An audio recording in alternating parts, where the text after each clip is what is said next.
It's me again.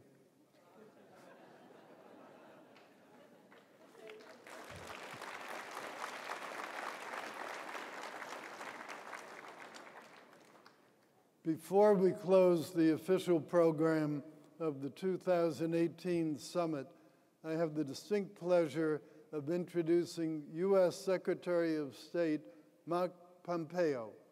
Secretary Pompeo's biography is impressive, and because he's been so much in the media, both in his former career at CIA and his current career as Secretary of State, you probably think you know a lot about him. But I think I have some inside information for you about the Secretary. As a young adult, he was Employee of the Month twice at Switch Company. Baskin-Robbins, the American chain of ice cream stores. And I'm told the Secretary can recite all 31 flavors of Baskin-Robbins ice cream from memory. But I don't think we're going to challenge him to do it this morning. Alas, his promising career at Baskin-Robbins was cut short when he was selected to attend the West Point Military Academy on the mighty Hudson River in New York. After graduating first in his class with a major in engineering management, Secretary Pompeo went on to graduate from Harvard Law School. He then served as a captain in the United States Army. He created and ran a fast-growing aerospace manufacturing company and became a member of Congress from the great state of Kansas. It was during his tenure in Congress that President Trump selected him to serve as director of the Central Intelligence Agency. And not long thereafter, the president asked Mike to be our nation's next Secretary of State. Mike Pompeo was confirmed as the 70th U.S. Secretary of State less than 2 months ago. In his short tenure, Secretary Pompeo has quickly established himself as one of President Trump's toughest negotiators. Mike understands that peace and prosperity abroad lead to strength and prosperity here at home. He understands that America's power and economic might are tools that can help us promote our values around the world and attract international investment here in the United States. Secretary Pompeo has a servant's heart. He has made a difference in people's lives and has improved the world. We are very fortunate to have Secretary Pompeo join us now. Please join me in welcoming U.S. Secretary of State Mike Pompeo. Good to see you. Most gracious. Thank you. Well, good morning, everyone. I'm not going to do all 31 flavors for you, as they're not in my prepared remarks. Frankly, I learned a lot, actually, from that job working scooping ice cream. Things that you all know, right? Work hard, tell the truth, perform to your level best at every moment, and often that will lead to good things in your life and in the life of the team that you're a part of or the business that you're working to help succeed. Thanks to Secretary Ross for the very kind introduction. Thank you to all of you, the international investors who have traveled so far to come here and be part of this, as well as the friends that we have here today from the American business community. Thank you, too, to all the governors and our state-level representatives who have joined us from all across the United States. It has truly made this event special. And as Wilbur said, I was a congressman. I was the director of the Central Intelligence Agency. But I still consider myself at heart a manufacturing guy.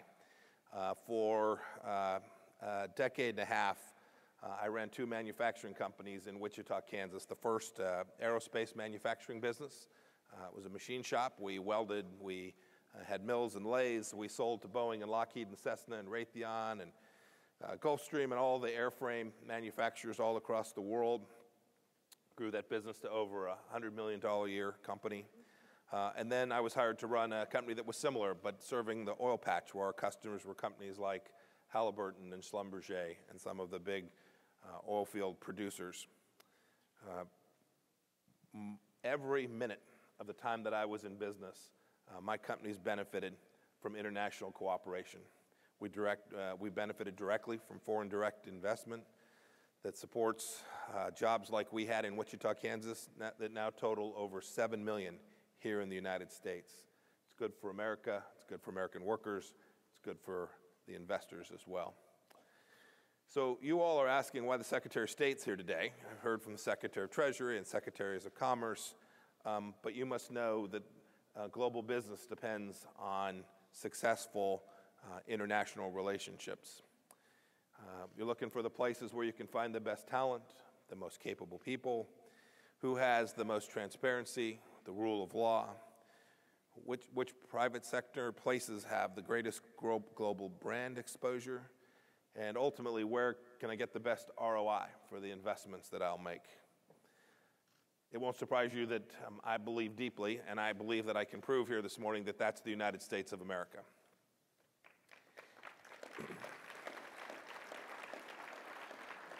Not only is it our country, but this is the perfect time. It's the perfect time to come here as an investor and bring your business and your people here. First, we have an enormous number of advantages. I saw this firsthand when I ran 2 small businesses. We have an incredible culture of entrepreneurship and innovation. We have the world's largest market for goods and services. We have enormous political stability and a rule of law that is unrivaled. And we have world-class colleges and universities and technology centers. And we have, along with our international partners, developed a financial system and an economic model that is driven by the private sector. These assets have been the lifeblood of America for many years. And President Trump's policies, his economic policies, have made our advantages even more of a force multiplier for prosperity. There's a myth of American retreat from the world, and I have to tell you, it is just a myth. President Trump's agenda is the most pro-business, most pro-international trade of any president in history. It's been a game changer for the American economic landscape, and it is one that your company will want to be a part of. We can see the benefits in lower personal and corporate tax rates, the enormous number of reduced regulations. One of the things that when I was a small business owner was most difficult for us to compete with when U.S. economic regulations burdened us. Our embrace of domestic energy production that I know Secretary Perry has spoken to, and clear support from an administration that is truly open for business. As Larry Kudlow said earlier this month, the war against business is over here in America. The war against success is over, and the war against energy is over.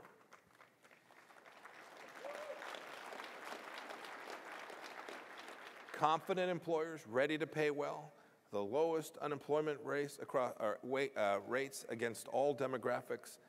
These are dividends of new policies and a changed attitude, creating a new renaissance of American and global prosperity. As a result of the President's policies, international companies and investors are already coming here full speed. You'll want to make sure you get here at the front of the gold rush, too. A company, for example, called Haribo of America, a subsidiary of the German candy company, is building one of its largest facilities in the confectionery industry, and its very first U.S. manufacturing plant in Pleasant Prairie, Wisconsin. It's a $242 million project to create roughly 400 new jobs here in the United States. And Scott Walker said this new facility will be one of the largest investments in new operations by an overseas company in Wisconsin's history. And he promised me there would be more to follow.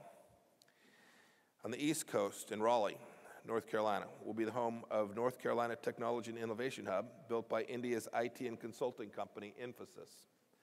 As part of its plan to create 10,000 American jobs over the next 2 years, Infosys plans to hire 2,000 Americans for its Raleigh hub by 2021.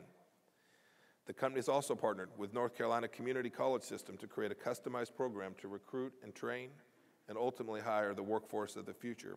And we're pleased to have representatives from Infosys here with us today. The Trump administration is committed to an environment for business that will keep generating this kind of prosperity. It means a lot, because in my role as Secretary of State, I recognize that only an economically strong America can fulfill its commitments to our allies and deter our aggressors from imperiling the global good. When countries cooperate for economic success, it strengthens our alliances. Prosperous partners have a greater ability to confront real security challenges that we all face and threaten each of our countries. And these threats are real, whether that is terrorism, illegal migration, or rogue state actors. We need robust economic growth amongst our partners and allies to push back. And the State Department is a key player in facilitating commerce that benefits both the American people and our partners. We have 200 economic and business officers in Washington, D.C., and over 1,500 economic officers that serve in over 190 countries around the world. Many of them are specifically dedicated to helping international businesses and investors navigate the global commercial space and understand our market here in the United States. Reach out to them. They'll help answer your questions. They'll resolve concerns. They can connect you with investment specialists throughout the United States government. It is an important part of the State Department that I am now privileged to lead. And I'm also delighted. I know we have a number of our chiefs of mission, our senior ambassadors and chargés here with us. I encourage you all to reach out to them in your country. They know that a priority for the United States is helping commerce both here in America and in the countries in which they serve. We work hand in hand in these places with our foreign commercial service partners. They're in 75 countries themselves. This large presence and close coordination reflects the U.S. government's unified view and dedication to growing prosperity all around the world. These advocacy efforts are extended to foreign companies as you require them, and they're based on tenders that are made here in the United States. And to the American business community, I want to add this. Our diplomats are ready to help you too. If you travel on international business, please use our embassies. Come on by and say hello. Our doors are open. We can provide insights on market conditions and help you navigate regulatory environments in every nation in the world. I want to emphasize one more thing that I think is very important for you to know. U.S. economic leadership is built on principles of fairness and a level playing field. And the State Department has its mission to achieve this goal. We will fight to protect the interests of U.S. intellectual property right holders all around the world.